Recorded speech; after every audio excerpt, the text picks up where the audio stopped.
Hello, everyone, and welcome back to another episode of the Islanders Never Say Die podcast. I'm your host, Senex, and with me today, as always, is our NHL and analyst expert, the grumpy old man. They say there's no shame in his game because he's always the same. That's me. That's right, Grumpy. That is you. So before we get into our show, as always, we got to do some housekeeping. If you guys enjoy the content over here, and even if you don't, please like, subscribe, turn on notifications, comment, share. Everything, so we can juice up that algorithm and get this show out to as many people as possible.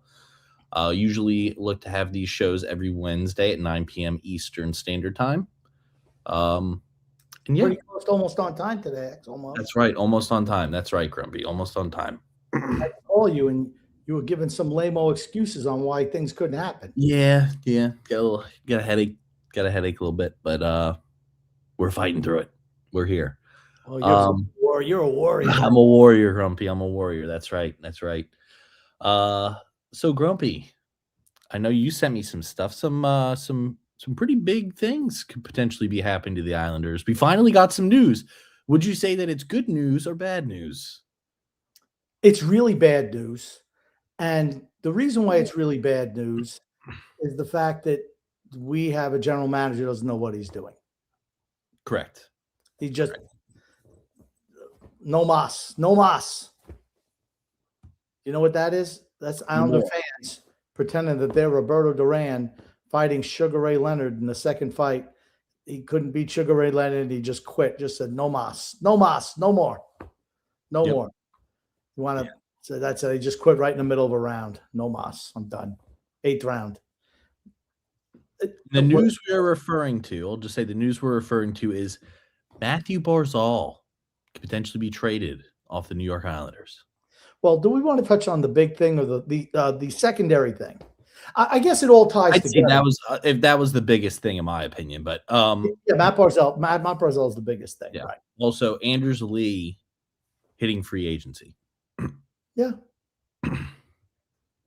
What does it tell you? There's no direction. No direction. You go all in for the playoffs to try and make the playoffs. You don't make the playoffs after you pissed away assets, and now essentially it seems like you're going into full rebuild mode. I don't even know. I don't even know what his thought process is. It comes out right.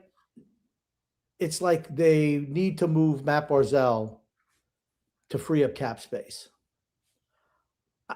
Why did you bring in Braden Shen then? Bruce Garriott, who writes for the Ottawa Sun, wrote an article and said that they're looking potentially to move Matt Barzal. I can't make hide nor hair of. There is no direction for this guy. I don't think he knows what. He obviously doesn't know what to do. Nope. you bring in, you piss away assets because that's all you did to That's acquire exactly. Braden Shen. Yep. And $6.5 million for 2 years. You, in essence, acquire a third-round pick to take Andre Palat, $6 million last year, and now $6 million next year. There's $12.5 million there. Andre Palat was a healthy scratch at the end, right? Yes. Fourth liner. Braden Shen showed that he can't skate anymore. He can still shoot the puck a little bit, but he's finished as a player at 34. 2 years left on his deal. Brought in Carson Soucy. Gave up a third-round pick for that. So it was a wash. Okay, Carson Soucy and Andre Palat, bringing in that salary for, in essence, nothing. Which is substantially more than Barzal gets paid. Right.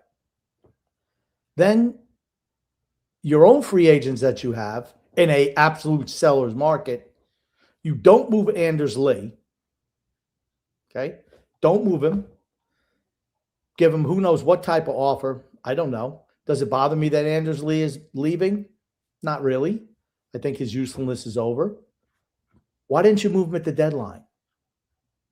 Right, and get some assets for him as opposed to holding on to him for no apparent reason. If you're Then going, let him go for free. and we talked about it, if you're going to move first-round picks, which is what was for a team that's in a rebuild. What was that noise, X? I don't know. That wasn't for me. Okay, I don't know what it is. Moving first-round pick and a third-round pick and prospect and Jonathan Drouin for Braden Shen. Why would you not have, if you're going to move assets like that, why wouldn't you go after someone who could contribute to your team for many years, like a Robert Thomas, who was available? Yeah. Why wouldn't you do that? Why would you not go after young talent? Why is it old talent that gets paid a ton? You were never making the playoffs last year, and you they only missed the playoffs by 8 points. It might have been it might as well have been 100. You weren't close to making the playoffs. You missed the playoffs by 8 points. And here's it would have been even worse if Columbus didn't fall apart. Yeah. Then you really wouldn't have made the playoffs. Like, But your thought process is just dumb. So you're acquiring older players for a that team make a lot of money, right? Who make a lot of money with term. Yep. And get nothing in return. You, in essence, got 1 year of Carson Soucy, 2 years of Andre Palat. I'm going to count last year as part of it. 3 years of Braden Shen for a first, a third. Jonathan Drouin, who he threw money away by signing him. Goalie prospect. And Giloff, the goalie prospect. And then, well, gosh, we don't have money. Well, of course you don't have money when you bring in $12.5 million onto your salary cap for the next year. I mean, teams are looking to dump salary, and this moron's adding salary to a team that's done, right? Yep. No, not good enough. Then he doesn't move Anders Lee at the deadline. Now he doesn't have the money to sign him. I don't know what he was offering. We'll find out. And then he signs back J.G. Pajot. Somebody that you could move and get assets for. I mean, I'm just baffled by all of his moves. Nothing. I mean, and he's going to be making almost $5 million next year. So in essence, you added what? 16, 20, 21 million plus in those three players. He came out and he ran his mouth how, well, don't worry. This team, it's going to take 2 years for this team, for all those contracts to run out. And then we can, then the Islanders can start doing whatever. But all these guys are guys that he signed now. Yep. Brought in. I don't understand why you're signing a 33-year-old to a 4-year deal. It just makes no sense. Other teams. That's why. It just makes no sense. Oh, I'm sorry. It's a 3-year deal. And then Anthony Duclair, he's got 2 years left. I'm flabbergasted. I'm flabbergasted. It's like, and then you say, well, we don't have cap flexibility now. I think they have $10 million. And so we're going to move our best offensive player, Matt Barzal. That screams to me rebuild. Yep, absolutely. That's the only thing it could be. That's the only thing it could be. What else could you possibly do? I've never seen such a cluster in a first year of a general manager. And there's no guarantee that they're going to move him. There's no guarantee they're going to move him. Right? Let's be honest. But the fact that they're even considering it is like, what are you doing? Why is he the guy that you'd move? A team that has no offensive talent at all. He's the guy you decide to move? It says that they currently have 10.6 mil in cap space. He also has a 22-team no-trade list. Clause, yes. Well, I mean, so slim pickings there. You got to fit guys. So you're going to have to fit under somebody else's cap. What teams could do that? I guess. And the other teams now hold all the power. Right. You look at teams that are young, who maybe have assets, because it's got to be a trade where you're bringing back assets. Has to be, if you're making a deal like that. Yep. And then how do you get somebody really, really, really talented, or a really nice pick, or multiple picks? I would assume you're going to at least get a first, right? Yes. And a young player who could play at minimum, and then something else. Because remember, he's a proven player. It's not like he's like, oh, a prospect that maybe could, maybe can't. I mean, he's proven in the league. In the prime of his career. Yes. Albeit with an injury, with a knee injury that we don't know a whole lot about. In fact, he's still having problems with it. Right? Yeah. And then you lose your captain, your second captain in a row you let walk in free agency. Why are you not moving him at the deadline? Why'd you not move JG Pajot? I don't understand. He could have, honestly, if he wanted to go the rebuild route, could have moved Pajot and Lee at the deadline, kept your first round draft picks. If you want to move Barzal, okay, we're in full on rebuild. Yes. You know the direction. Yep. And then you load up with young players. Why? Matthew Shaver's 18. You can afford to do that when your star player is 18 years old. Yep. You can build, but instead they went this crazy route that just made no sense in season. Has a lot of people saying, what the hell? Weird. It's like he's trying to rebuild, but at the same point in time make the playoffs every year. So it's like he's trying to get rid of players who are performing well and doing well some of them he's getting rid of them for nothing, but trying to get rid of players who are performing well and doing well to then get older players who can potentially give you a push to make the playoffs. It's like, dude, you need to just pick a lane. What do you want to do? I don't think go full in on that. I don't think he knows what to do. I don't think he has any idea what he's doing. Because let's say, okay, we're going to go young now. Well, we didn't make the playoffs this year. We're going to go young. Well, you just screwed yourself. That's right. The stuff you did in season was a catastrophic blunder on your part. Even if you sat still, you'd be in better position than you are today. Yep. Doing nothing would have been better than what he did. Yep. Doubling down or tripling down on this roster. Lamarillo did it for years and years and years. What did it get him? Nothing. Heartbreak. That's all it did. Angry fan base. Angry fan base. What type of teams would be looking at Matt Barzal, right? That's a fair question. Well, what teams are not on his no trade clause? Because those are the only ones we can look up. We don't know. Give me a second. I don't think that they actually tell you what the teams are. He just gives them a list. But you know what? You could still maneuver around that.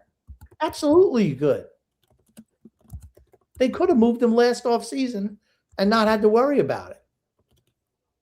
Determined now he wasn't going to do that. The more this guy the longer he's GM, the worse it gets for the franchise. How many years does he get before he gets fired? I think it's going to be 3 years.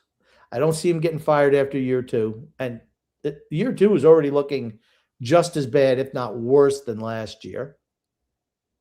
It says they've linked him to 5 potential teams, which are Vancouver, Montreal, Toronto, Ottawa, Minnesota. Additional teams like Buffalo, Utah have reportedly made inquiries or kicked tires regarding a potential trade. So we're looking at teams that are younger. Correct. Okay. Toronto's not one. Montreal absolutely is. But is Montreal going to get, I mean, what type of assets do they have to give the Islanders? Go Dobson back. That's not happening. Could you imagine that? That's not happening. Oh, what about a team like San Jose, second pick in the draft? I mean, they're not one of the ones listed, so I was just giving you the ones that were rumored to be listed. We don't know who's on his list. No, we don't. No. But you look at a team like Utah, right? Young team, up and coming team. Yep. They could use somebody like him. Minnesota's not bad either. Minnesota, they're more established, but okay. Vancouver. No, they're awful. I can't see him wanting to go there. I see them being in just a full rebuild right now. Mm-hmm. They, I believe, signed Manny Malhotra as their head coach. Well, you know what that means they're doing with the number 3 pick, don't you? They're drafting Caleb Malhotra. So who does that really work out well for? Chicago Blackhawks. Yep. You got the Stenberg kid who's probably going to drop to 4th, and they'll snatch him up. Maybe Chicago's a team that wants to take a run at Matt Barzal, a younger team. Yeah. Play with Connor Bedard. Maybe he would waive to go there. I'll waive my right. That's fine. I'll go there. They have a lot of young players, a lot of draft picks in the coming years. These are the type of teams you have to be looking for. I just the whole thing though is just I can't think of more of a failure or a lack of direction. It's lack of direction is the problem. And it's been the problem since he's been here. It's like, what are you doing, dude, besides getting coffee and playing pickleball? What are you doing? He's messing up trades. He's signing guys to really shitty contracts. Thank God he wasn't GM earlier than last year. Thank God he didn't come in because, we would have moved all his draft picks last year, too. And then we wouldn't have gotten Schaefer. Yeah, that's right. He probably would have moved the number 1 overall pick. Anything to get into the playoffs. Just stop. Stop. Take your medicine. Get better as a unit. Have young players to build around Mathew Schaefer. That's it. That's the only direction of this team now. If you want to do stopgap measures and just add more old guys, you're just prolonging the inevitable. Yep. How many years has Mathew Schaefer got left? I think he can get a contract extension after next summer. Will he accept that though? Well, he will. I think he will. They'll, give him whatever, they'll give him a 7-year deal. 14, 15, 16 million. He'll get that. He'll absolutely get that. But as soon as that contract's up, he's a UFA. Yeah. And he'd be a UFA at 27 years old. And he'll go anywhere he wants. And I don't see Darsh lasting. I think he'll be a GM through next year, and he'll go to his 3rd year, and he might get dumped in his 3rd year. But that's it. He's done. He's going to be another in a long line of Islander GMs who, once they leave here, never get another job in the NHL again as a GM. Never. Never, ever. Why can't we get an established, I guess Lou was an established GM, but why can't we get an elite GM? I just don't get it. Ownership doesn't know what they're doing. Ownership has no idea what they're doing. I'm thinking it all stems from ownership. I think they say they want one thing, and they essentially are looking for a yes man. That's what I think it is. They're the ones at the top, though, right? Well, that's what I'm saying is I think they essentially are looking for a yes man. Whatever they say, they just want the GM to go with it. So that's my thoughts on it. We also heard another story. All right, well, I'll touch on the other story at the end. But this, and yeah, we might get worked up over nothing. A lot of times these rumors come to nothing. But the fact is, no one's denying it. No. When if someone says, "Oh, I'm inquiring about Matthew Schaefer," they're going to come out and deny. Oh, he's immovable. No one's saying that about Matt Barzal. GM hasn't come out and said, "Nope, he's part of our core going forward." Long-term plans. Yep. This team's just in bad shape. It's in bad shape. Then you come to the Anders Lee fiasco. How much? Here's the thing. I don't care that he's leaving. I don't. They mishandled the asset again. Yep. By not moving at the deadline. That's what they should have done. Moving at the deadline. Get some form of value from the player. I just don't understand it. Right. JG Pajot. Another one. Why? Why you bringing back a 33-year-old center? Why? You just acquired Braden Shen. You have Bo Horvat. You got a couple of years of Casey Cizikas. You have Callum Ritchie. You had Matt Barzal. How many centers do you need? More, I guess. What are you thinking? What's his thought process? He's just baffling. I hate to say it again. He just run on making the number 1 overall pick leave. That's what his thought process is. He doesn't even know what he doesn't know. That's how dumb he is. He doesn't even know what he doesn't know. It's bad. It's embarrassing. Embarrassing. No sense of structure as to where the team's going. None. I mean, what team? If you're looking Barzal, you should be looking to acquire young assets. Yes. Nobody over the age of 25 if you're moving in. Draft picks. Yep. A couple of firsts and a young player on the rise, whatever. That's what you need to move a player like that. And I think you could absolutely get that because he's established in the league. And who else, if you think that he's the reason why? Well, Bo Horvat, he's in his 30s. Why don't you try to move him? Why don't you move Pellick or Pulak? These guys make money. You're going to the one guy who cares on offense?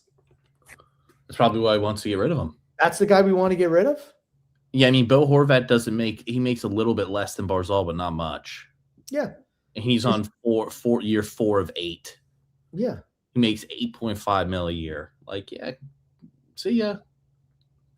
Stop signing middling players to long-term extensions. Yep. Are you going to buy anybody out? I don't know. Pierre Engvall, Anthony Duclair.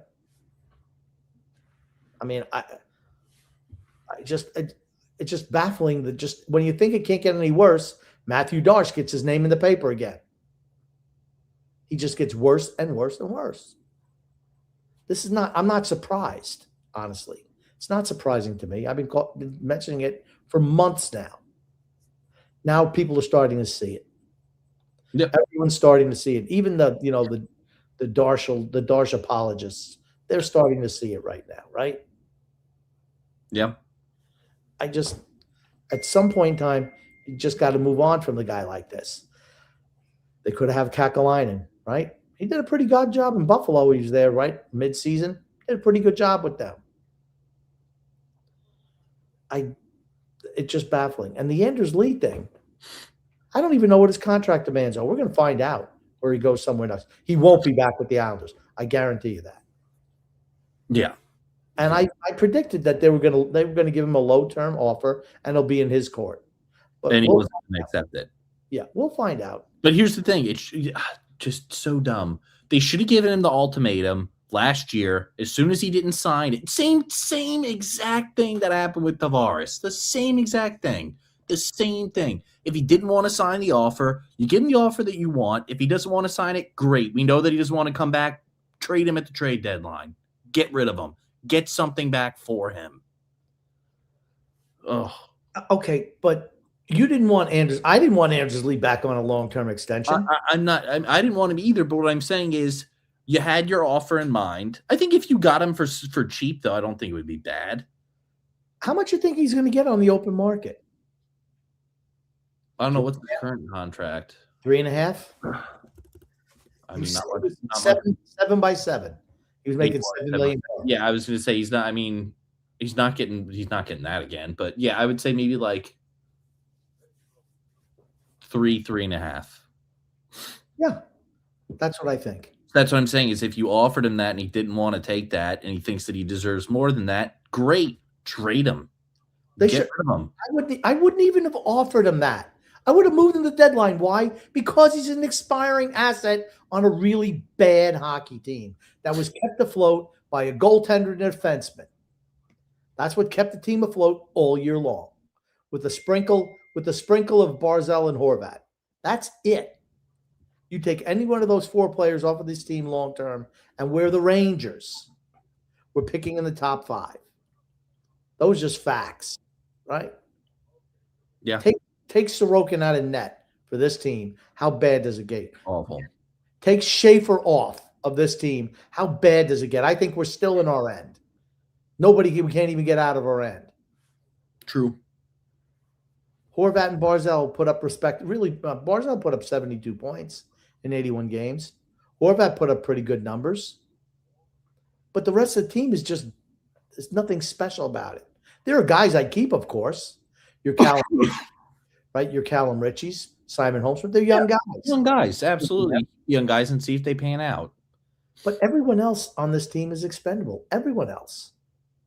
And you want to bring in a Braden Shen and an Andrei Palat, re-signing J.G. Pajot, who after he signed that contract wasn't that good anymore. Playing for the next contract. Boy, oh boy, you got to worry about those guys. It's just frustrating. And you let your captain walk for nothing. For nothing. It's the same old story over and over and over again. Also, not getting rid of players when they need to. Yeah, it's just frustrating.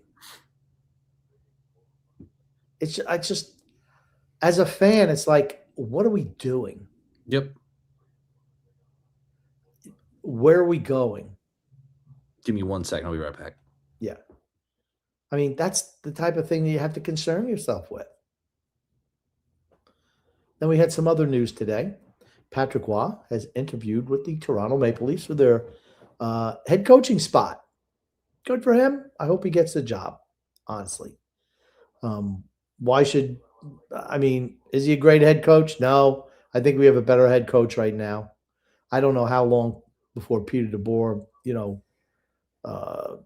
tears whatever hair he has left out of his head, in his head out.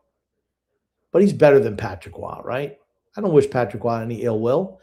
If he goes to Montreal, if he goes to Toronto, good for him. I don't think it's a good fit. But whatever. That's up to Toronto. I don't care. But a bigger piece of news than that was Montreal beat writer was reporting that Patrick Roy was not fired by Mathew Darche. He was fired by higher ups.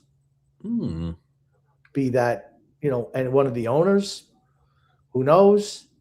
But they're the ones who hired him, and I guess they're the ones who fired him. But the bigger picture is, if Mathew Darche isn't making that move, remember, he and Darche. How much control does he really have over what's going on then? Exactly. And stems back to the thing that I've said all along. It's ownership. But if Mathew Darche isn't making the head coaching hirings and firings, what is he doing? Getting coffee and saying yes. I don't know who puts these trades. These are like fantasy hockey trades, and he loses every one. There's no trade he's made that I'm like, man, there's a winner. There's a surefire winner. Not a one. Everyone's like, ugh, boy, that's a loss. That's another subtraction. It's bad. But the bigger question is, was that in Darce's contract? We're keeping Patrick Roy. The only one who can fire him is us. I don't know. They like Patrick Roy. They like Peter DeBoer. Are you trying to tell me that Mathew Darche is the one who pulled off that interview? I'm not buying it. I don't think he's capable of doing anything right now. What would you say if ownership's been pulling all the strings all along, Grumpy? They didn't pull any. They did nothing when Lou Lamoriello was in charge. Nothing. He handled everything. And now they bring in a guy who's never been a GM. He's been an assistant GM in a good organization, and he did nothing. He played pickleball. That's what he did. And get coffee and bagels. That's what he did. They just do this with him. They work him like a puppet. I don't even think they're doing. Like I said, the franchise is in trouble. It absolutely is. It absolutely is. It's going, well, it's already down a slippery slope. Yeah. They're stepping on what? They're on a banana peel, standing over the grave with one foot in the grave and the other one on a banana peel. And the thing is, they have an actual player who's elite, potentially top 3 talent in the league, and they're going to squander it. Is there any player that you'd want other than Matthew Schaefer at this point in time for building a team? So that leaves out Connor McDavid's. Okay, I was about to say that would be the only one I can think of. Yeah. No, it's just him. Him and Celebrini, right? Yeah. Okay.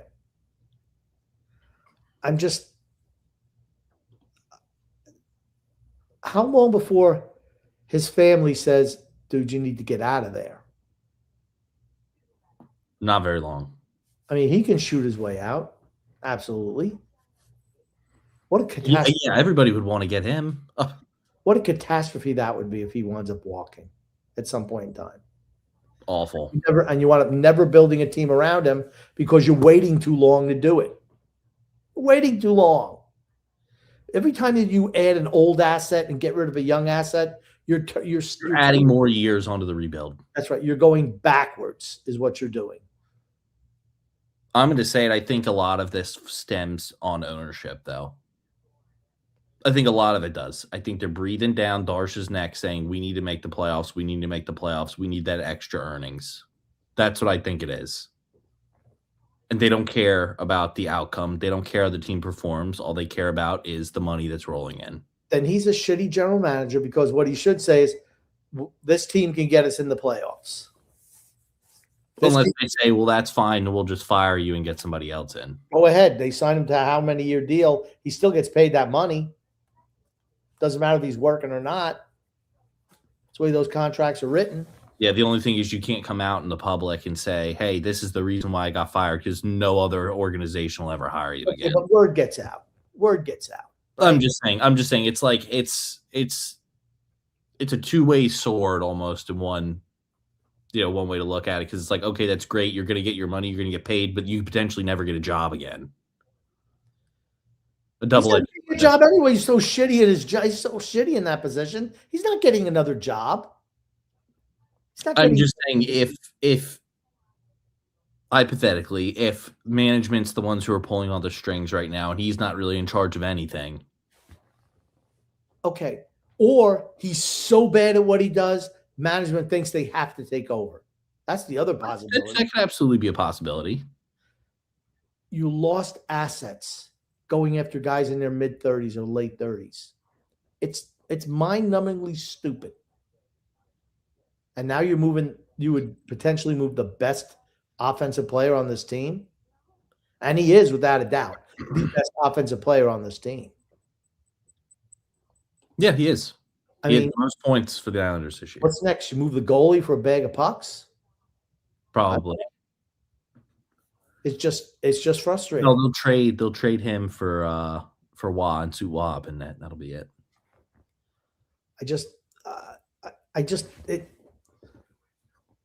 You can't be trading Matt Barzal to say, yeah, we're going to add more veterans to the team, can you? Can you really do that? You don't need more veterans. You need youth. It could be worse, though. Maybe he moves Matt Barzal and gets a couple of old guys to add to the team. How about that? Because he needs new pickleball partners. There you go. It is. It's just horrible. Horrible. Yeah, it is bad. It is bad. Horrible. I mean, I'll be very interested to see what happens coming up, leading up into next season. See if any trades are made or any deals are done. I mean, only time will tell. But I think we'll get, as the weeks and months go on, we'll get a very good picture as to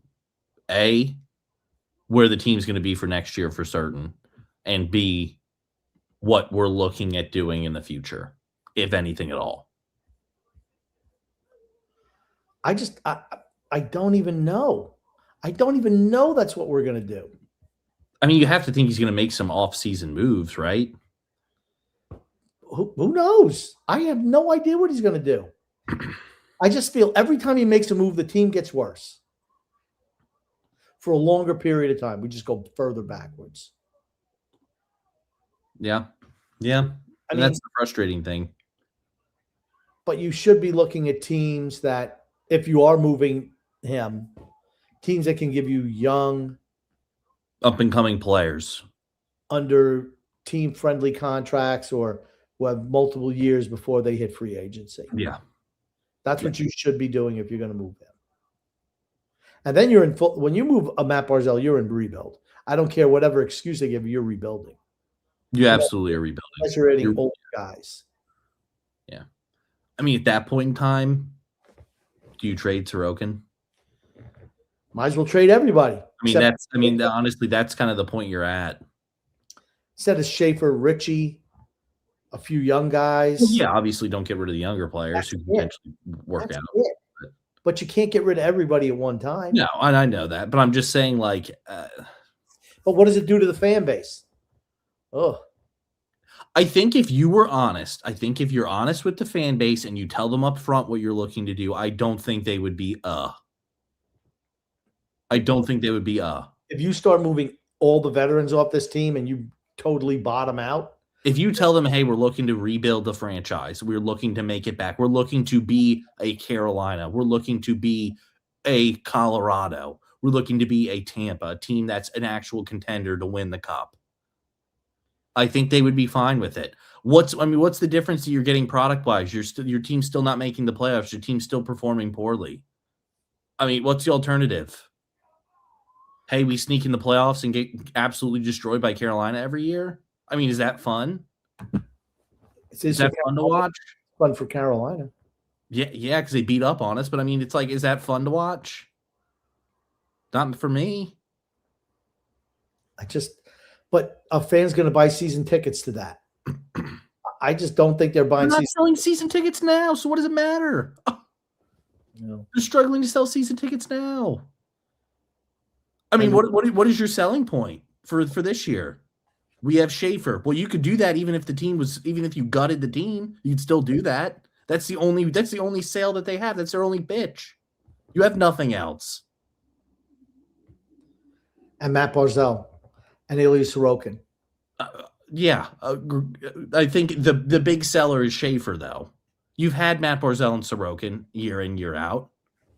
I mean, Schaefer's the Calder Trophy winner. We have the most electric player in the league. You don't need to sell anybody else. You just need to sell him.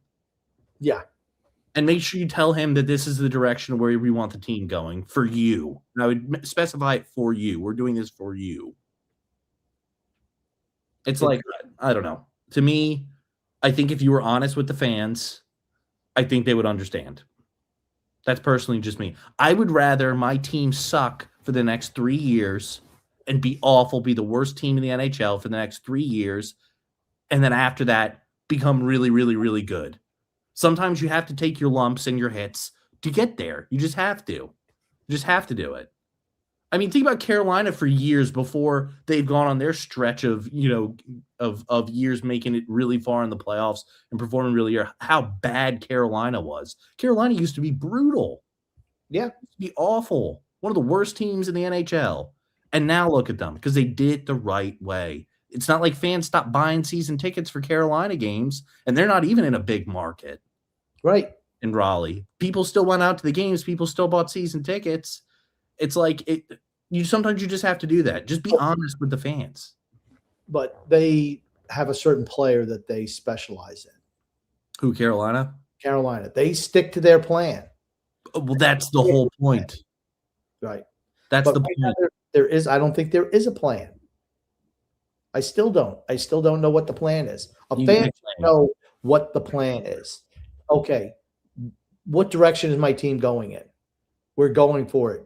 We're rebuilding. But just saying, let's acquire old guys, then we'll trade our best player. That screams just like yikes. No one knows what they're doing in that office. Well, having to trade our best player because we are under salary cap issues because we signed all of these old guys. Just stupid.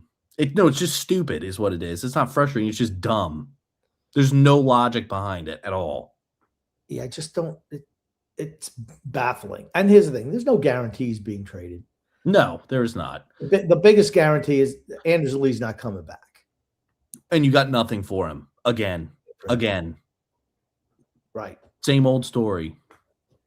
Was it essential to have JG Pajot back? He's a third line. Why not move him? Get yourself a first-round pick and a third-round pick. Why not do that? Lee and got something for him as opposed to just getting rid of him for free. Even if they're picks for future years, I don't care.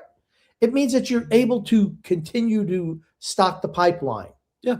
Because not everyone's going to pan out. Not every player pans out. Just doesn't happen like that. Correct. You have a lot of guys who don't make it. Yep. We'll find out. But it's just frustrating.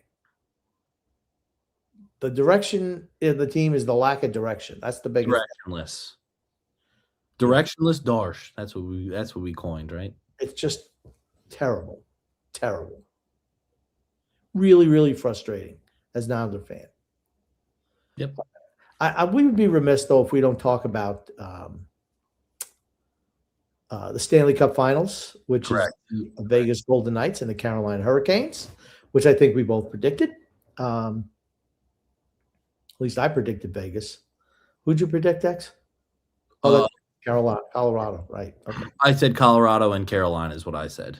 You said Colorado too. I think I said Vegas. You did not. Don't try to make yourself sound like you called that. No. Yeah. You said Colorado. Now Carolina's lost game one. Correct. Freddie Anderson, awful as always. Yeah. Siv in net. We said that's here's the thing. Carter Hart's not much better. No. The biggest problem Carolina has is that their first line just is not producing. That second line, that Stankoven line with Hall and Stahl. No, he's on third. Stahl scored a goal. Yeah, it's not him. I can't remember the third guy on that line. But their second line is really producing. The first line's done nothing.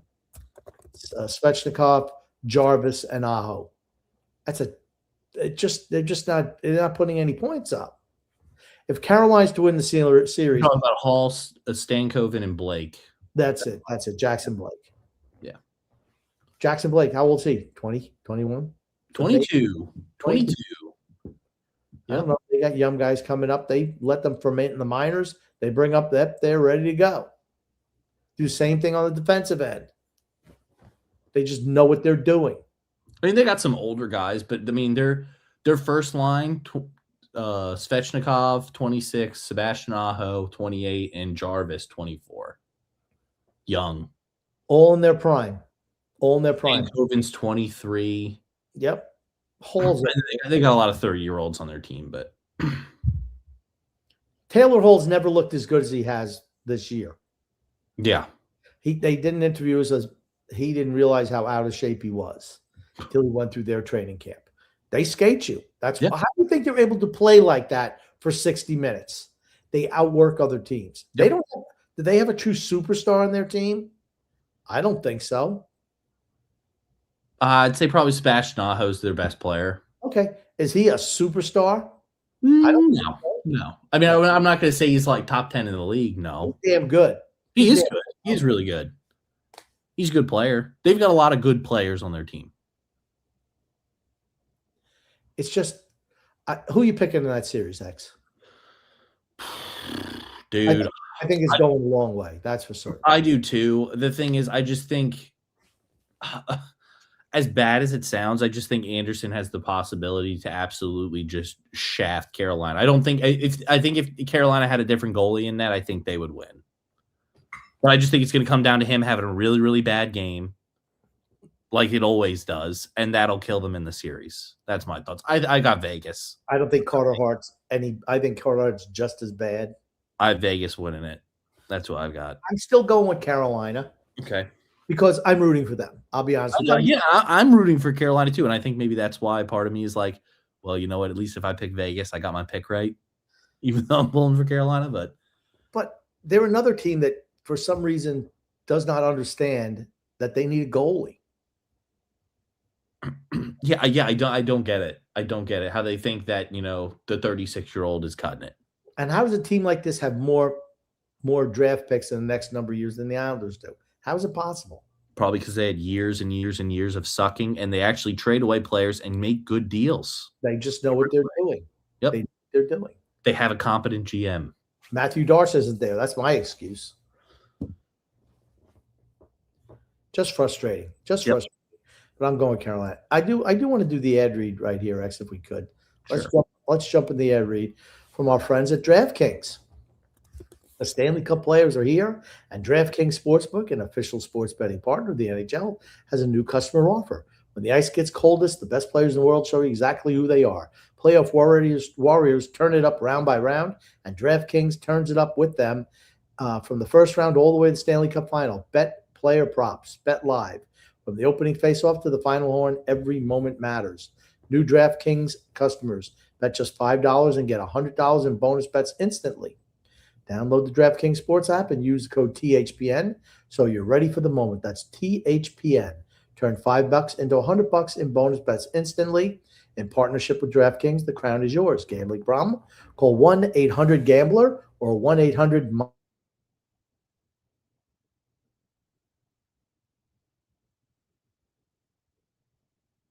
I think Grumpy's having some technical difficulties right now. You might need to leave and hop back in. Grumpy, are you there?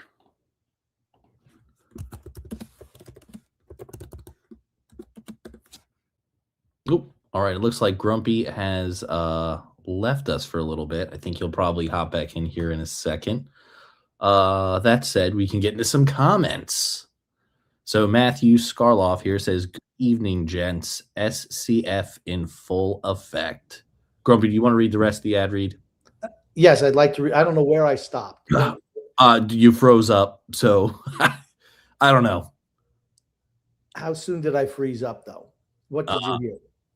Just read it over again. Okay, hey, DraftKings Sports ad, take two, right? Yeah, there you go. Stanley Cup players are here, and DraftKings Sportsbook, an official sports betting partner of the NHL, has a new customer offer. When the ice gets coldest, the best players in the world show you exactly who they are.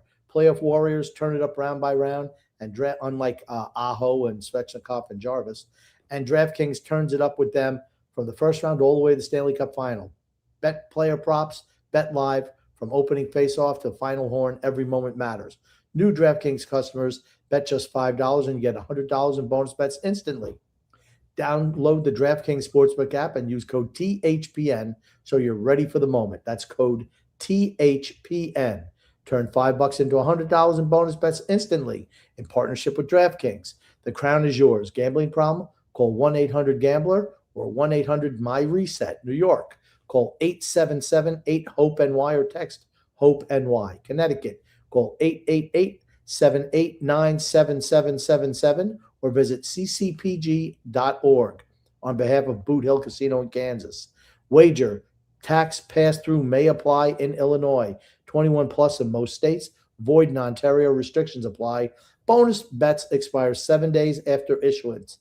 For additional terms and responsible gaming resources, see sportsbook.draftkings.com/promos. Limited time offer.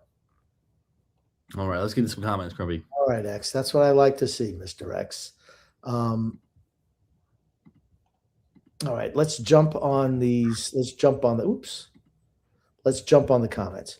Matthew Sklar says, "Good evening, gents. Stanley Cup Finals in full effect." Correct.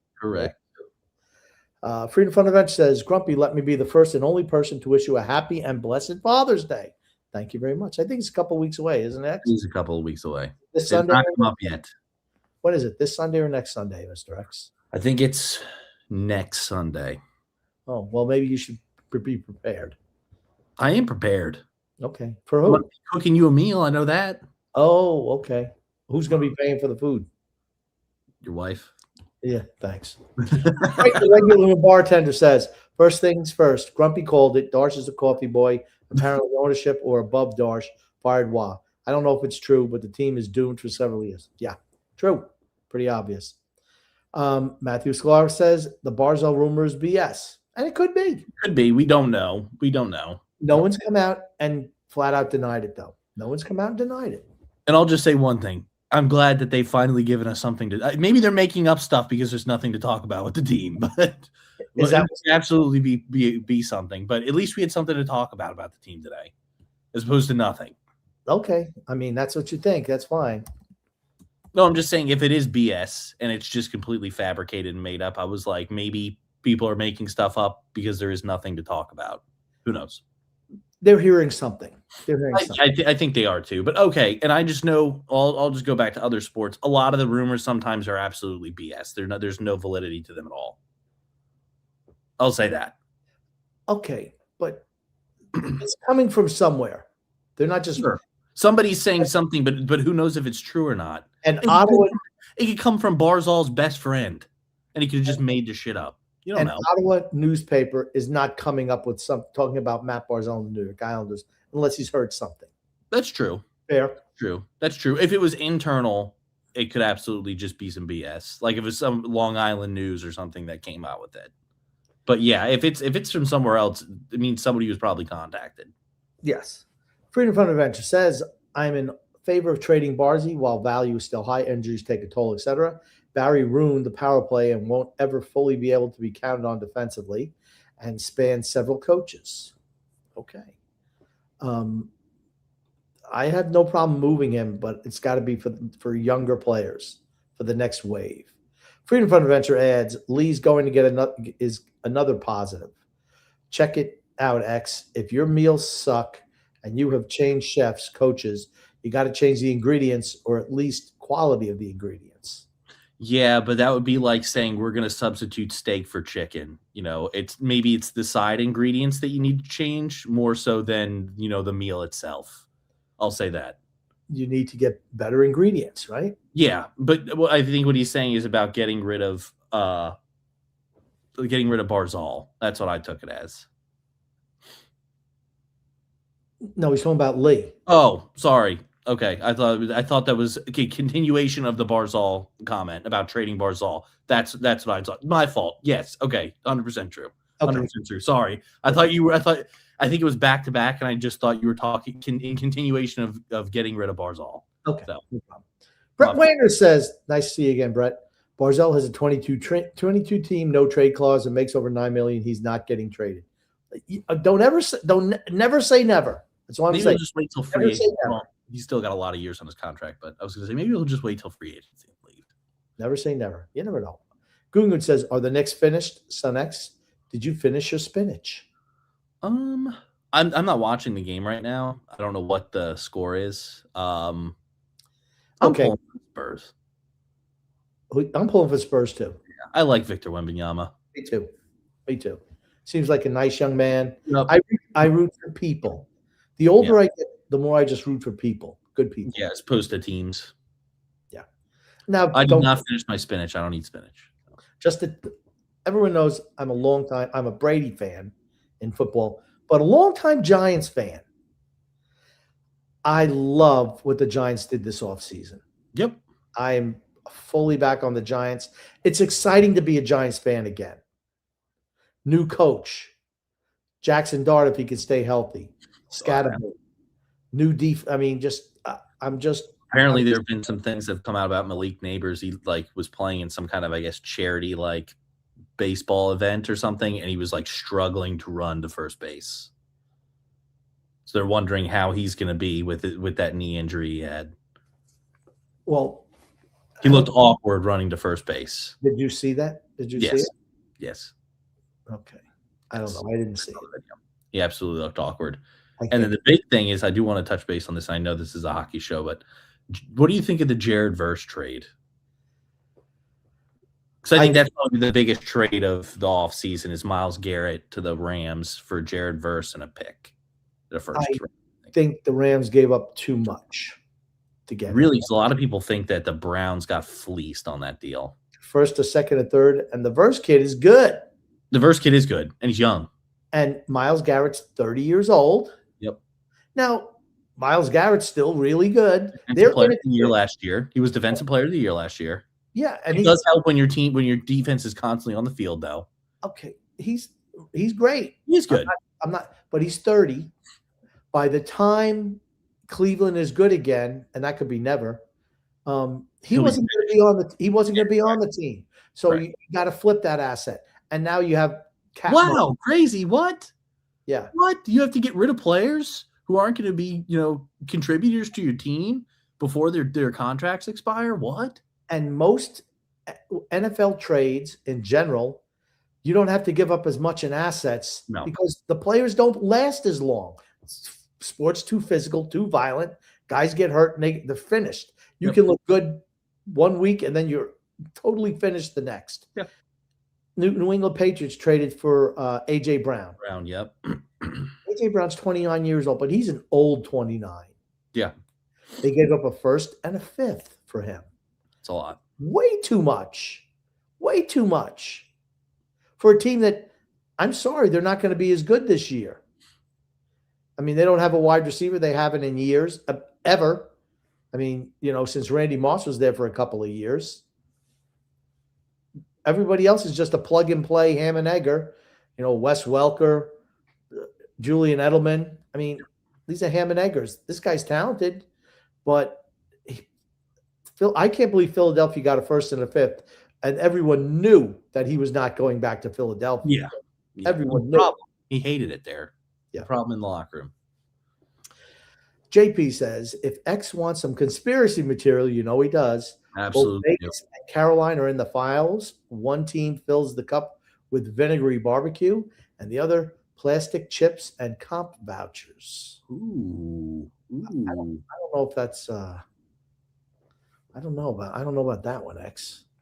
Let's talk about plastic chip and comp vouchers for Vegas and the other one. But how is that a conspiracy? I don't know.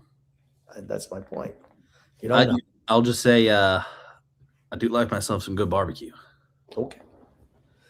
JP also adds, Bettman's Southern hockey experiment is in full force because Gary is continuing his Ponzi scheme and will bring back Atlanta into the league again and Houston.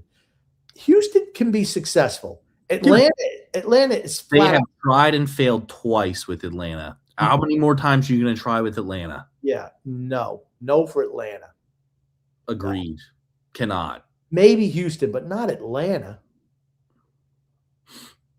I mean, to me, the Hurricanes shouldn't be in Raleigh. They should be in Charlotte. Well, I was going to say, do you think that they give North Carolina another team? No way. Or what about South Carolina? No.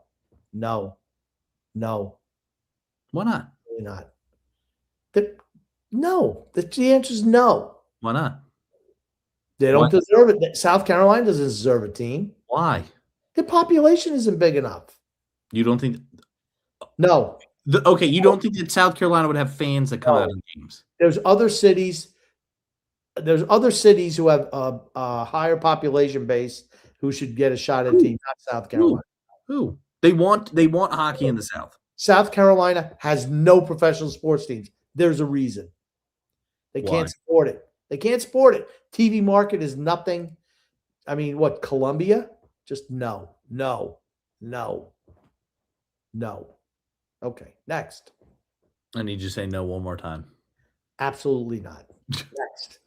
JP says, the way the owners continue to collect expansion fees. Yeah, absolutely. Well, I think it is kind of crazy, the fact I don't think a Canadian team has won the Stanley Cup since what? Like 1993. Yeah. That's a little weird. Yeah. That's a little weird. Freedom Fund Venture says, I think ownerships wouldn't allow guys to be dealt at the deadline in an annual desperate attempt to squeak into the playoffs. Same Lou blueprint, which now indicates its ownership because Darsh's plan was the opposite. I don't think Darsh even has a plan. I don't think he has a plan. What's his plan? Doesn't seem to have one. Directionless Darsh. That's it. JP says Darsh and the Islanders' ownership are clueless. Let's be honest. Agreed. A good GM would have told him, we want to be winners in the long term.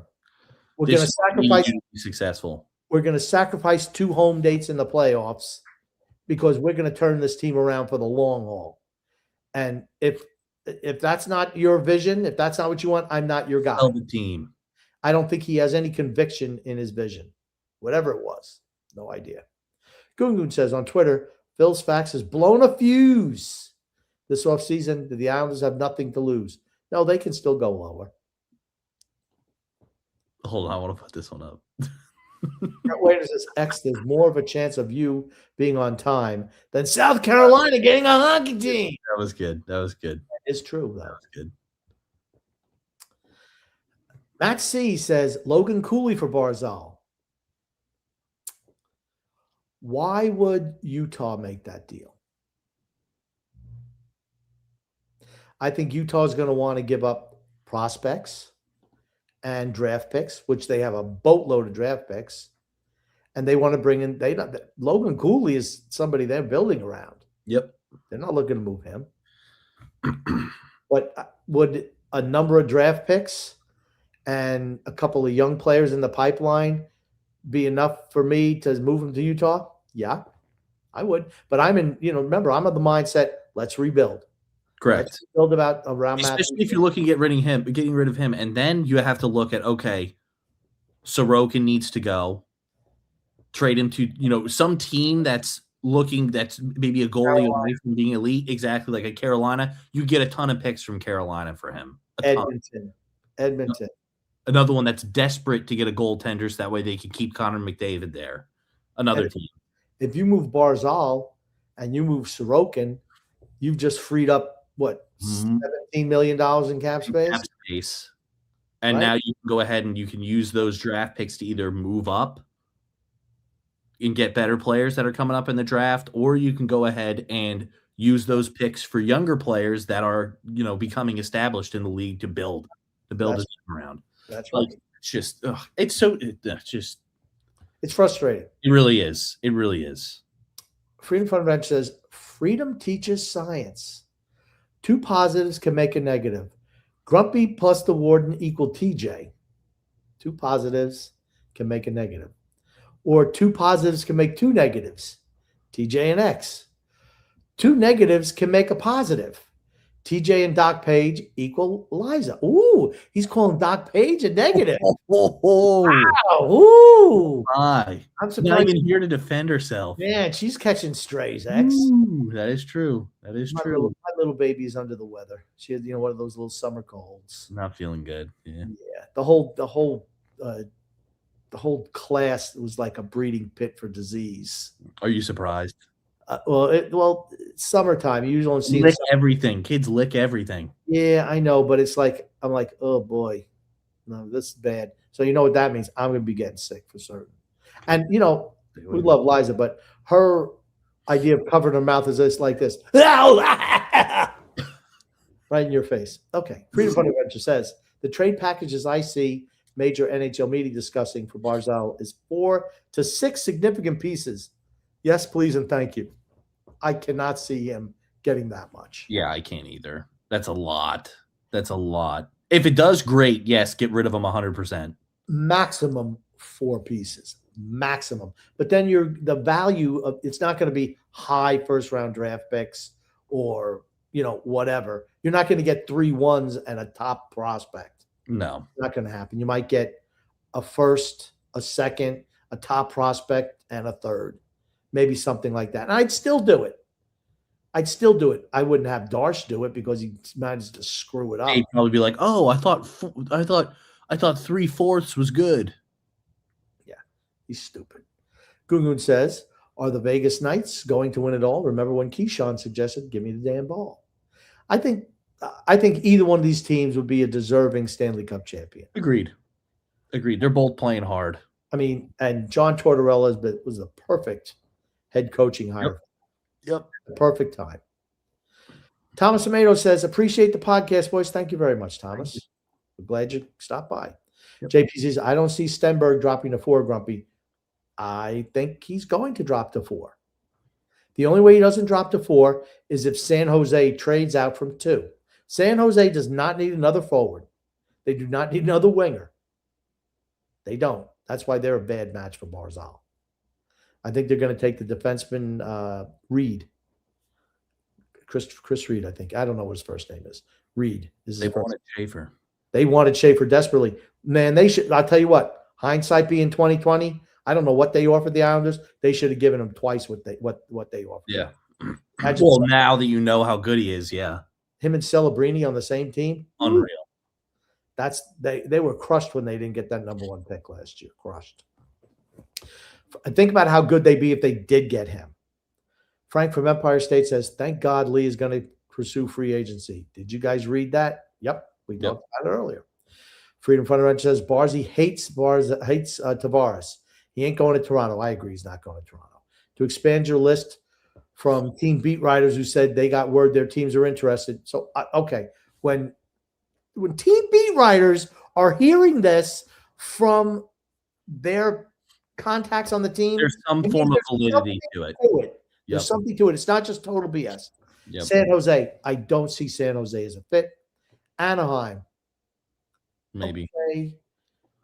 See, I'd want somebody like Seneke coming back. They're not moving guys like that. Cutter Gauthier, I don't know. Philadelphia doesn't have anything I want except for Martone. They're not moving him. Jersey, again, what do they have that I want? Nothing, right? Carolina's interesting. I don't think they're going to pay through the nose, though, to take Barzal.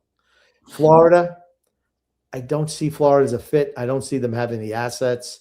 Seattle is an opportunity. I think Seattle absolutely is a team that, and he's from out that area. I know he's from, Canada, Western Canada. Seattle's not that far, but they have assets that the Islanders could use. Absolutely. Calgary, I don't know. Ottawa, I mean, what would Ottawa move? They're not moving Brady Tkachuk. Anyone who thinks Brady Tkachuk, that would be it. That's the only player I can think. That's not happening, right? Seattle and Vancouver have many picks, and that's it. Seattle makes sense to me. I mean, okay, Vancouver. Vancouver's not trading this year's first-round pick. They hired Manny Malhotra as coach. Caleb Malhotra is going to be the first-round pick, 3rd overall. That's happening. Chicago is a team that interests me. They have loads of cap space, and they have a lot of young players. I could see that happening. Is there a team you think that needs some veteran leadership? They need something. And Matt Barzal, he doesn't have the C or the A on this team, but he's a guy who seems like he cares. Which is honestly astounding. He should. Yeah. He really should. But, I mean, honestly, if the right deal comes up, I'd move him. Frank from Empire State says, these 3 idiots don't see he's a great GM. After the summer, they'll see the light. Okay. I don't know who these 3 idiots are. I'm assuming you and I are 2. So I don't know who the 3rd one is. He's a shitty GM. Is the light death? The death of the Islanders? No. It's a freight train. That's what it is. He sucks. He's shitty. Charles Dittmer said we had an established GM. Problem was the game skated by him. Right. Yep. Lamoureux was too old. Yep. Charles Dittmer adds, Lee must go. Well, he's gone. Yep. Well, couldn't you see him going back to Minnesota and putting up 25, 30 goals for them, standing in front of the net for that team with Quinn Hughes at the point?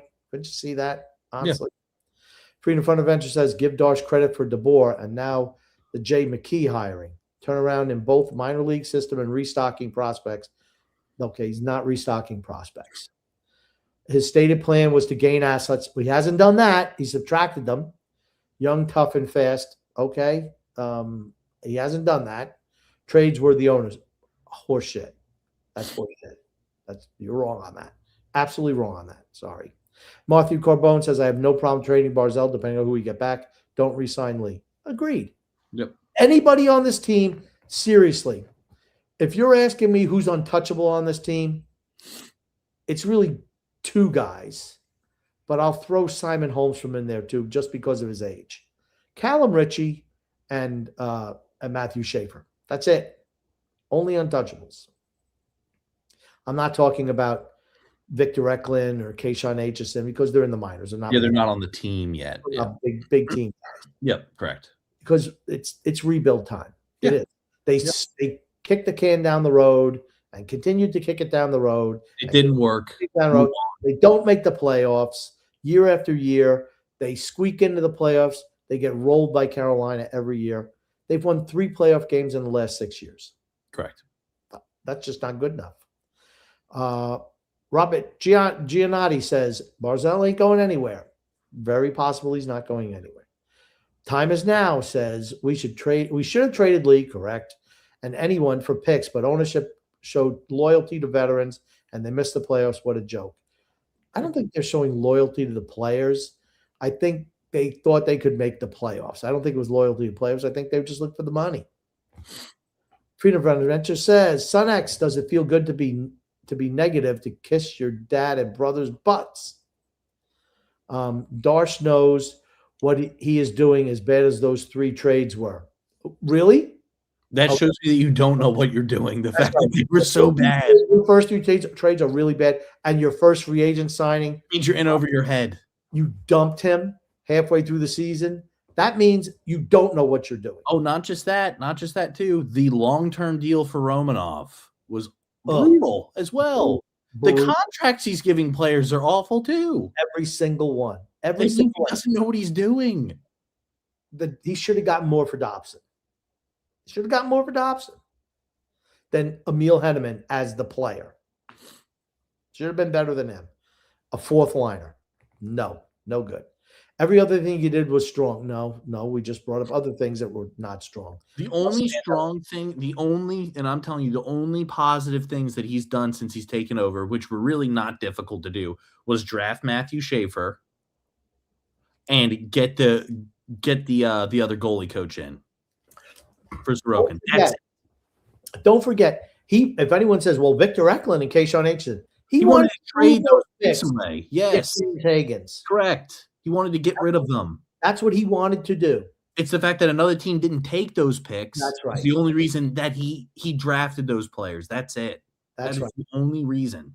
And you saw in the documentary that he wanted to get rid of those picks. That's right. And he doesn't stand up to the owners, because if he did, he would have said, we're not trading for these old guys. He didn't do that. Nope. So he doesn't stand up to the owners. The only thing he stands up and says, who got the iced caramel latte? That's it.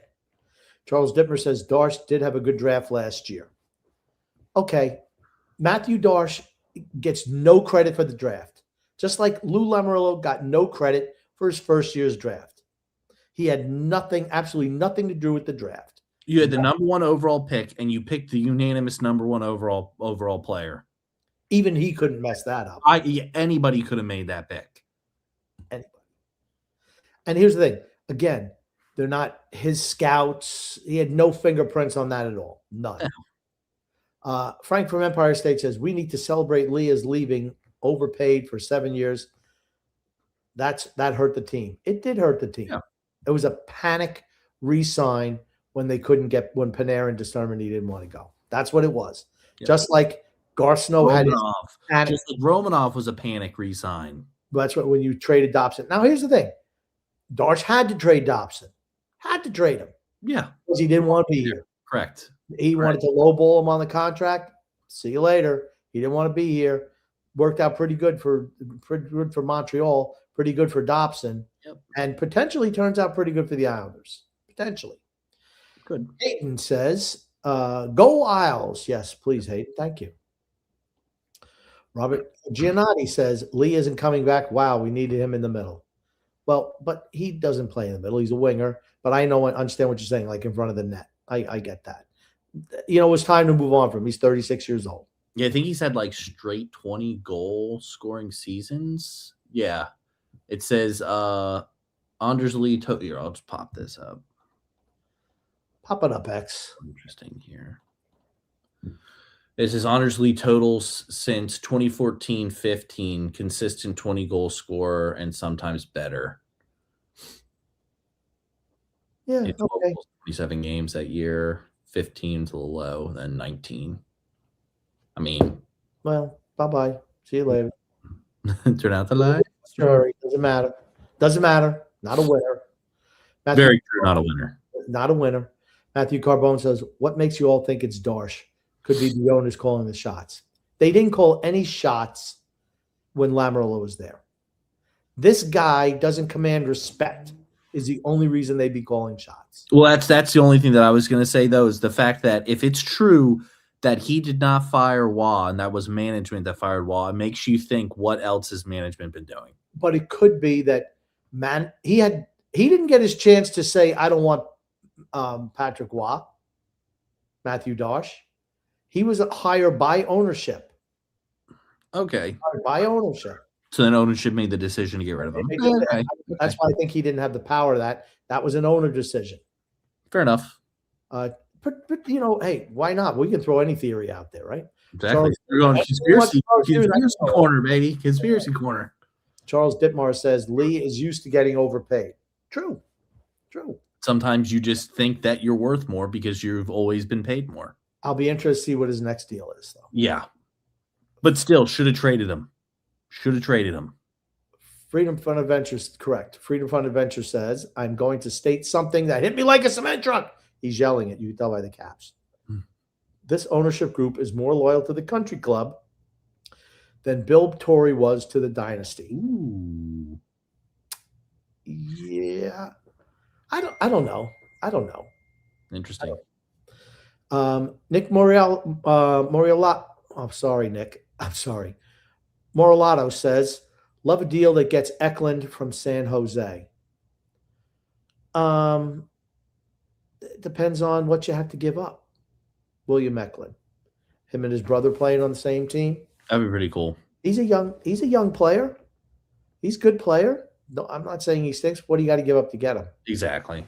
I mean, move Matt Barzal, get the second overall pick, and Victor Eklund, and maybe another pick. Yeah, second or third. I mean, or maybe throwing in some, I don't know. Another prospect. But you got to get yeah. They have a lot of prospects. Yeah, that's what I'm saying. If you, I just can't see them drop. They don't need Matt Barzal. They need defensemen. They need young defensemen. That's why they're penciled in to get the Reed kid, Chase Reed, I think his name is. Frank from Empire State says Horvat is great. You keep the true core: Barzal, Horvat, Schaefer, Sorokin, and the kid from Colorado, Romanoff. Please stop. LOL, and trade the rest, or most you'll get a ton of assets. Everyone can't be moved in the offseason. Romanoff sucks. Probably immovable now. He is immovable. He's the shittiest player in the history of the league. You know what we like to call him? An anchor. An anchor, yeah. Freedom Fund says, Grumpy, hate to say it, but this free agent crop is so bad, Lee will get more years in term than makes sense. Probably 4 to 5 years at minimum, and a $5 million and probably over 6. I guarantee you he does not get that. Guaranteed not. He's going to get a 2-year deal. $3.5 to $4 million. That's what I think. Which is still an overpay for him, in my opinion. Gungun says, remember back when the Islanders were good? But you really got to go way back. Way back machine. How often do you check under your Porsche's hood? I don't have a Porsche anymore. Frank from Empire State says, make trades and draft. Boom, instant contender. He's just not your guy to do that, Matthew. Requires brains and ability to make trades and draft. Which are two that are non-existent. Well, here's the thing. When you're trading away draft picks, how are you going to draft players? How are you going to make trades? I mean, that's the whole thing, right? I don't think you'll be able to trade Braden Shen away.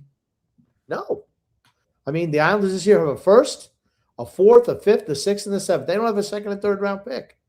Because they're gone. Next year, they have all their picks and an extra sixth. In the next 2 years after that, 28 and 29, all they just have are their picks. It's awful tough to rebuild when that's what you have in your arsenal, unless you're the worst team in the league every year. Which we could possibly be going down that road. Possible. Freedom Fund Event says, yes, Son X, there you go. Use your brain a bit here. Same old story over and over. That means it predates Darsh. So the common denominator is ownership. Save this and have Wifey Y read it to you slowly. Woo! Boy, man, taking a shot. I'm taking shots tonight. Goose Stalner says, It looks like the Islanders are going back to the defense-first system. I'm not sure Matt Barzal is a big fan of that style. Peter DeBoer believes in the defense-first system. But he did say he is open to Barzal having free reign. He believes in him to where he'll essentially let him do what he wants to do out there. It was Schaefer. I think it was Schaefer. Yeah, with Schaefer. Not so much with Barzal, but with Schaefer, he absolutely did come out and say that, which is good. You cannot suppress that kid. You just can't do it. Right. Let him do his thing. Yes, exactly. Charles Dittmer said ownership wanted the playoffs. That's why Lee wasn't traded. Well, then your GM just should have said, dude, we're not making the playoffs. This team isn't good enough. Yep. 2 days of gate receipts is not worth gutting the future of the team. Correct. That's what he should have said. But he doesn't have the balls to do that. He's a first-time general manager and last-time general manager. And he just doesn't have the conviction in his ideals. Just doesn't. Sorry. He traded for Palat and Susie way before the deadline. Way before the deadline. It made no difference. Yep. Gustallner adds, especially considering how things were under Barry Trotz. It feels like a return to the more conservative, defense-oriented hockey we've seen before. And what type of teams play that style of system? Do you want to know one? Ones that are not talented, not very talented. They play the defense-first system. And I don't care what anybody tells you. He's going to try to shackle Schaefer in some way, shape, or form. Freedom Front Event says, thing is, I bet Wah wanted Lee and others moved. We know the team didn't suit his system.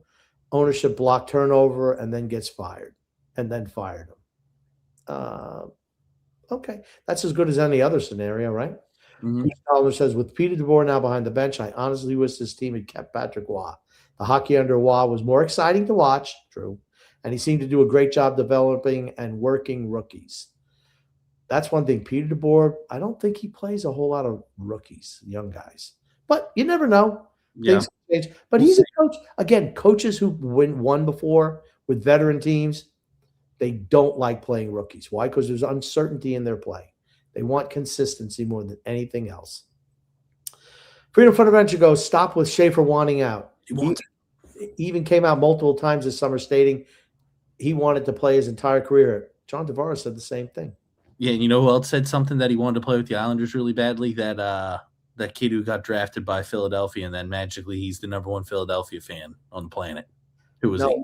James Higgins. James Higgins, that's right. Oh, Boston, that's right. Boston's where he went. Yes. Same exact thing. Oh, I love Long Island. Yeah. Gets drafted by Boston. Oh, Boston's my favorite team. I remember watching them growing up. This team, yeah. They just say whatever they can to look good for PR. You want to know why he said that? He wanted to go first overall. That's why he said it.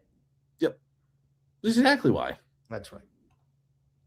Frank from Empire State says if Barzal changes his game and scores more, he would not only score more, but have even more assists. The teams so expected him to pass all the time. He can do this, I'm telling you. Yeah, if he shoots the puck more, he'd absolutely have more points. Yeah. Teams would be able to slough off on him, which opens up the opportunity for him to make those passes. But some guys are just – Doug Waite was the same way, playing with St. Louis. He didn't want to shoot the puck. Great setup man.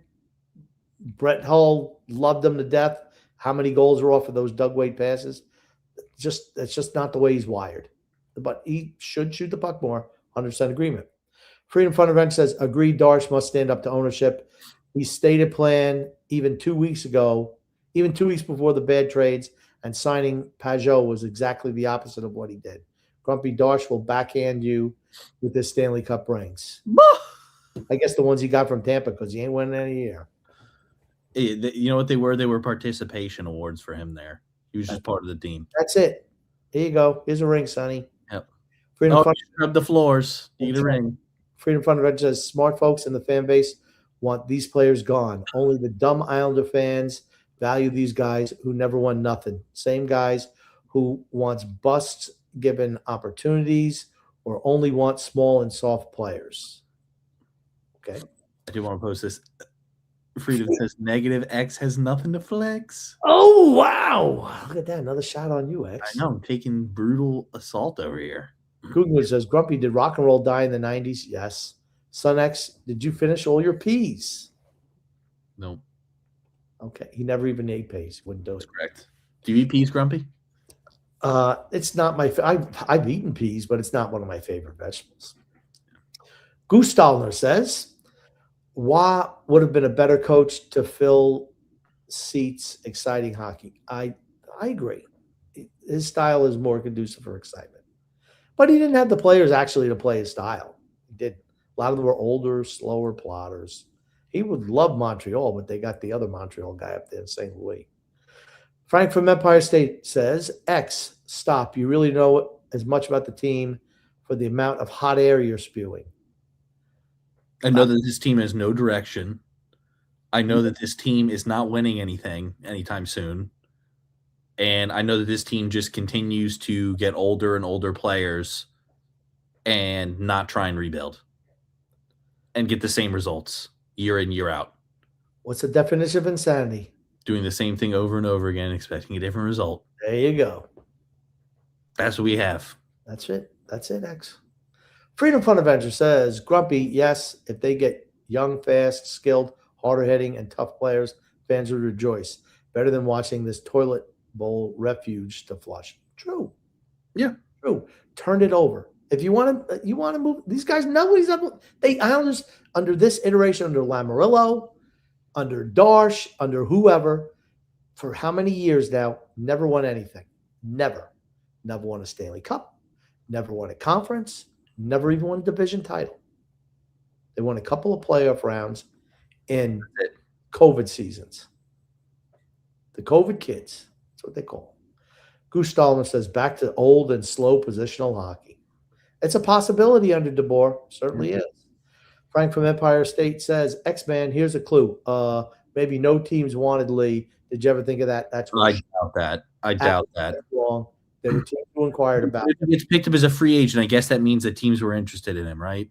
If he gets picked up as a free agent, that means that teams were interested in him. Absolutely. He didn't want to go anywhere. Correct. He wanted to stay here where he knows that he gets to go on vacation early every year because his team won't make the playoffs. He wanted to get paid a lot of money to do that, and he didn't want to move his family. Which is understandable. But notice how none of those fall into winning a Stanley Cup. Not a single one of those reasons fall into that. It's because the players who come here have no interest in actually winning. True that, X. Charles Dittmer says Romanoff in the 13th to San Jose for the number 2 pick. Why would I don't see any way San Jose does that? I don't see it. Thomas Antony says, good evening, gents. Hoping all is well. I want to both let you know how much I, as well as many other fellow Islander fans I speak with, enjoy your podcast. Thank you very much. Best one there is. Keep up the great work. Thank you very much, Thomas. Appreciate it. He says, will the power play be better? Son X, can I write you a letter? Sure. You write me a letter. Will the power play be better? Grumpy. I'm going to say no. We have to see the configuration of the team. I'm going to say no. If our coach is now a defensive mindset, what makes you think that the power play is going to improve? Well, if you have better players, produce better results on the power play. They just do. You think that we have better players? I think you're going to see different players on the first power play unit. Matthew Schaefer will be better next year than this year. I think he has the possibility to have a sophomore slump only because people know his game now. Try catching him. Catch him. And here's the thing. Teams are going to try and run him. Detroit was the first team that actively went after him. But that's what I'm saying is, teams are going to try and run him. Teams know, okay, this is the biggest threat on their team is this kid. We need to take him out. Then you need to have players. Enforcer. Not an enforcer, but guys who are not afraid to take a deal. You don't need a goon, but you need guys who are just, you're going to touch our guy. We're going to run you. We're going to hit your best player. Your best player back. Yes, that's how you stop that. Yeah, that's the only way you can stop it. The officials aren't going to do anything for you. But you don't have to do it yourself. You don't have to be a goon, but you need to be a hard-nosed player. Yeah. Next week. Get the stick up in the crease with the goalie a little bit. Right up in there. Stick him. Yep. Thomas Santana says, I always felt that letting Lee walk is the right move. True. Give Horvat the captaincy. Nah, see, I don't want him as captain. I'd want Barzal is the player who I would want to be captain. He's the one who probably cares the most about winning, and I'll say Schaefer does too. But winning means a lot to him. Horvat has been politicking for the captain's job for a while. Yeah, I'm not picking the guy who ghosted after he made the Canadian national team. Yeah, sorry. Shen becomes his own personal agenda. Shen becomes the new Lee. Yeah, I didn't get to read it all. Sorry, hold on. I'll go back. Give me a second. I'm gonna find it. Well, he said in essence that Shen becomes the new Anders Lee. Well, diminishing returns. I mean, Shen, he can't skate anymore. Can't skate. You can't skate. You can't play. It's just that plain and simple. All right, we'll go to the next comment from Thomas Antonetti. Yes. Here we go. Shen becomes the new Lee. Yeah. And use the available cap space to bring in a playmaking enforcer. Boy, those are tough to find. We truly need one. Those guys are tough to find. A playmaking enforcer. Yeah. Thomas Anthony said, I'd be open to moving Barzal at this point. However, it cannot be for picks or young talent alone. I'd maybe move Barzal in a pick for comparable talent and right-handed defensive help. No. I don't care if it's for picks and high-end prospect. Yeah. Regardless of the position. Because you need everything. Yes, correct. If you're in a rebuild, you need everything. You have nothing in your system right now. You have potentially Aitchison and Eklund, maybe Danny Nelson. What else do you have? Really? You got the Gamzin kid in Russia. He's not coming over for a couple of years. But you don't have a whole lot in the cupboard. Before last summer's draft, they had no one. No one. Yep. Isaiah George. How many times does he have to come up before you realize he's kind of small, doesn't play much defense, and he gets bodied off the puck? Still young. Got to put some weight on. Got to get bigger. Next comment, please. JP says, I agree with X that a lot of the New York Islanders' inertia is about ownership wanting to quell annual losses, not turning a profit. That's how they're behaving. Okay, X. Little kudos from JP. That's new. Charles Dittmer says, bring back the Hartford Whalers. That's never happening either. JP says it's possible Barzal's agent is leaking the trade rumors. I'm going to say that you haven't heard anyone in Islander management denying the trade rumors. That should tell you something. Yeah. Not the non-denial denial means something's up. Tells you something. Yeah. I'm not saying they're moving him, but would it shock me if they put out feelers say, hey, he's available, and just let teams make offers? I think that's entirely plausible. Freedom Front Event says, Grumpy, remember a few weeks ago when SunX ripped the flowers out of somebody's yard for Mother's Day? I do remember that. What do you think he'll get you? Unsecured yard items are often hoses, bird feeders, and garden gnomes. What do you think, X? What do you think? I don't know. I don't know what I'm going to get you. I'll get you something good, but I don't know what it is yet. Okay. Get you something good. I'll probably say, what kind of Blu-rays do you want? Probably that's what it is. Probably what's going to end up happening. I'll get you a little list of Blu-rays. That's it. Probably that's it. Yep. JP says, I'm telling you that asshole Bettman is bringing Atlanta back again.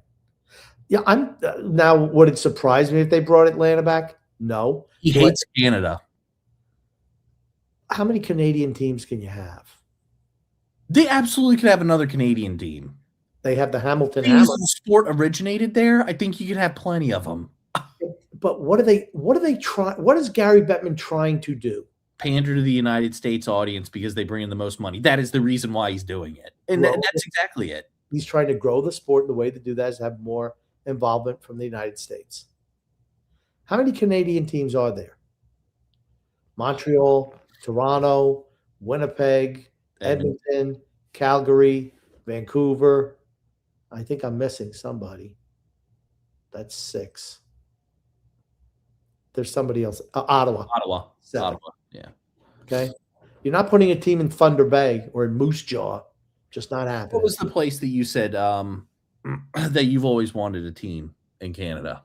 Hamilton. Hamilton. Not Hamilton. No. There was another one that you said you wanted it. Quebec could have a team. Quebec, I think, was it. They had a team before. I mean, the Nordiques. Atlanta. I'm just sorry. Atlanta's just not a hockey town. I'm just saying. I think I find it very coincidental that a Canadian team hasn't won the cup in multiple years. I just, it's just odds would say that it would differ from that, but Okay. I think he wants the teams in the U.S. to win.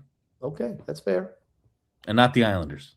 That's for certain. Freedom Fund Adventure says, whoever asked did Sun X eat spinach question, just look at him. Of course he didn't eat his spinach.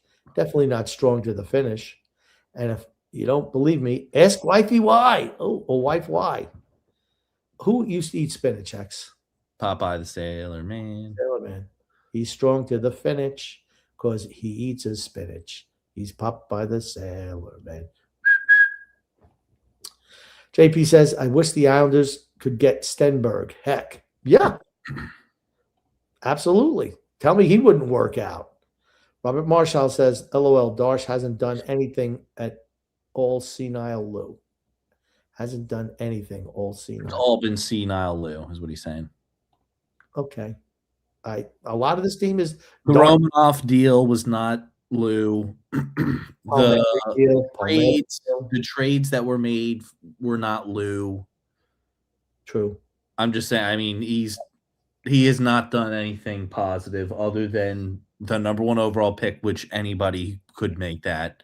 And I would say that probably the biggest positive that he did was bringing the new goalie coach for Sorokin, because it absolutely flipped his game around. Yeah, he listened to the player on that. Yeah. That's one positive I will give him. I will say he did a very good job on that. Frank from Empire State says, Darsh still picked all the other players and did well. He didn't need his assistants to know which players are good. Come on, guys. Didn't he just pick them in order based off of their projection? Pretty much. Aitchison. Victor Eklund dropped a ton, so he was like, "Okay, this is the next highest player. Let's go ahead and pick him." And I think Aitchison dropped some too, so he's like, "Oh, let's pick him too." I mean, that's not doing anything great. Again, he's not the guy making the picks. It would be like if you had a fantasy draft, it was on auto pick. Those would have been the 2 players that would have been selected. He's not the guy who makes the picks. Remember, he was not part of the Islanders organization. Nobody from Tampa came over here with him. Nobody. So what does it tell you about his relationship with the Tampa Bay scouting staff? Non-existent, because no one came with him. He could have elevated some scouts, gave them. No. Somebody did come with him, an equipment manager. Oh, that's right, the equipment manager. Yeah. Don't forget him. Hey, let's give him credit. Everybody went out there and wearing their. Everybody had the right equipment, so they had their pants and jerseys when I went out there. Their skates were sharpened, their sticks were taped. So, I remember. You remember the movie Heartbreak Ridge with Clint Eastwood?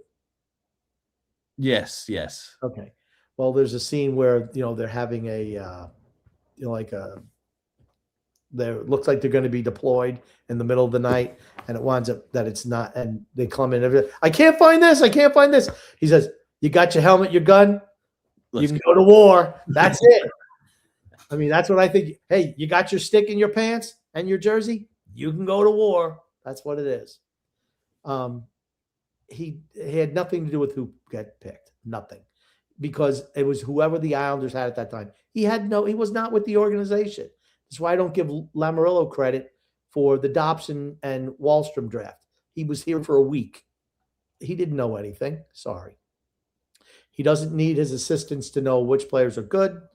Come on, guys. He doesn't know which players are good. Maybe he should take some advice from his assistants. JP says the fact that the Islanders don't have picks for 2 rounds is criminal. Exactly. Robert Marshall says, you'll know Lou the advisor is gone when you'll hear little Chrissy is sent fired. Fredo. Well, we don't even bash Fredo on the show anymore. Nope. Because we got a new person to bash. That's why. Frank from Empire State says Shen is better than Lee at least. Yeah, I think he is better than Lee.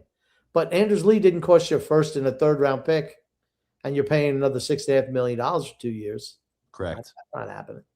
Also, I'm hoping Is he that much better? Right. That's where the question lies. Is he really that much better than Lee?